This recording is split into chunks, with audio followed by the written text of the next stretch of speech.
Well, my name is Frank Tindall and I'm an orthopedic surgeon. And it's kind of an interesting story as to how I eventually ended up in orthopedics. I initially was an athlete. I mean, I still am an athlete of sorts. My dad was a football coach in Canada and a basketball coach. And of course, our whole life was sports. So I eventually became a football player, and I was going on to become a professional football player. But in the course of the championship intercollegiate football game, I fractured my neck, which kind of put an end to my football career. But at that stage of the game, I kind of developed a respect for the individuals that were looking after me. Since that time, I've looked after many teams in both Canada and the United States. Our interest really is getting people back into action, be they high school Pop Warner football players or little octogenarian ladies that fall off their bicycles and break something. The idea is to get them back into action, and that's been very rewarding. Hi, I'm Mike Gibbs, and my dad and I started a project back in the mid-90s. We wanted to build an airplane, and 11 years later, I got to enjoy it for an entire summer before it met an untimely end. A few miles west of Payson, we met the side of a mountain, sat there for 5 hours waiting for someone to find us and take us to the hospital. In that time, I lost 4 units of blood, mostly through my left shin, and stopped breathing when the helicopter landed on the pad at the hospital. Slept for a couple of days until they decided it was time to wake me up. Michael came in, of course, as what we call a blue alert, which is a significant traumatized patient. He sustained a pretty significant facial smash, as well as having open fractures to both his lower extremities, both his legs.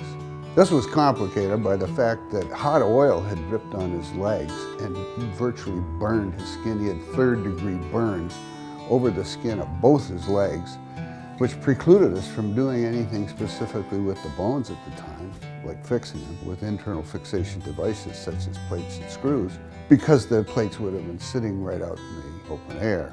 So it was necessary to apply an external fixation device, which involves drilling pins into the bone, attaching a framework to these. And this would allow the bones to help heal, but it would also make the limb accessible for the plastic surgeons to obtain skin grafts, muscle grafts, etc., to get coverage over the bones.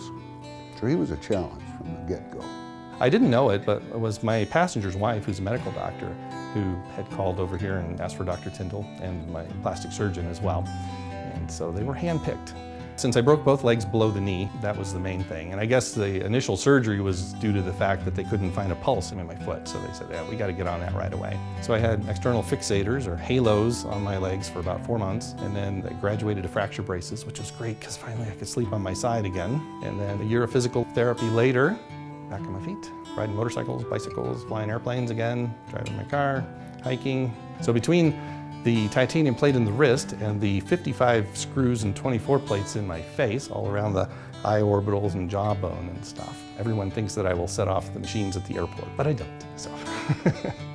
I mean, this fellow has an amazing attitude, and I think this is very important in all these people. We try and instill this into our patients, a very positive attitude, and he's always had that. He's a positive kind of guy, and I think that combined with the physical therapy has resulted in the excellent results which he's had today.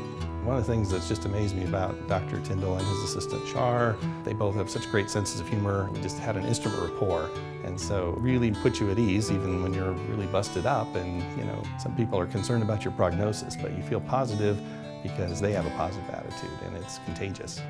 I can't think of anything else that I'd rather do. After I injured my neck, I went on to become the head coach of the Royal Military College in Canada, which is Canada's West Point. And I coached football there. But I still had this passion for sports injuries and orthopedic surgery, and that's why I became an orthopedic surgeon. And it's never left me. That desire has never left me.